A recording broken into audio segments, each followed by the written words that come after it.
Жаңаөзендік Дилшат Нұрым кәсіпқой бокстағы 9-шы кездесуінде жеңіске жетті. 2 ай бойы шетелде 3 кездесу өткізген боксшы елге оралды. Боксшының жеңісті жолы мен болашақ жоспарлары туралы әріптесім Ақсындар Табылды тарқатады.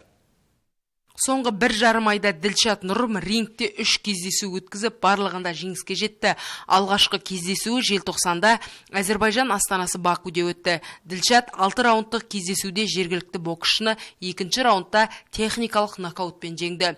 Одан кейін 24 жастағы жерлесіміз Колумбияның Санта-Марта қаласында жергілікті боксшымен жұдырықтасып, тізе бүктірді. Осылайша рейтингтік 2 кездесуді сәтті аяқтаған Дилшат Нұрым чемпиондық белбеу үшін жұдырықтасуға мүмкіндік алды. Барлық кезде уайым болады, рейтинг жол бөлек, енді көбінше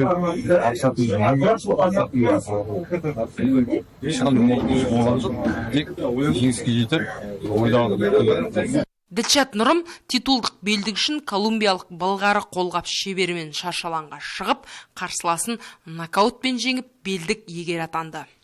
Қазір қасында промоутер бар. Промоутер енді алла берсе, тағы да майдың ішінде WSB дейтін пояс бар дейді. Сол поясқа бокс істеміз деп соған план жасап жатыр. Мен енді былай естуім, Жәнібек Әлімханұлының андеркартында бокс істейді деген сондай хабар бар майдың ішінде. Сонда сол майда Лос-Анджелесте. Соған жұмыстанып жатыр жалпы.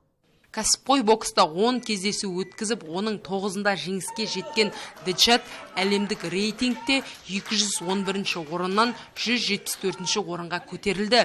3 кездесу өткізген боксшы енді біраз уақыт демалыс алмақ. Одан кейін мұхит асып, Америка шаршалаңында өнер көрсетуді жоспарлап отыр. Ақсындар Табылды, Нұрсұлтан Нұржанов, Дидар.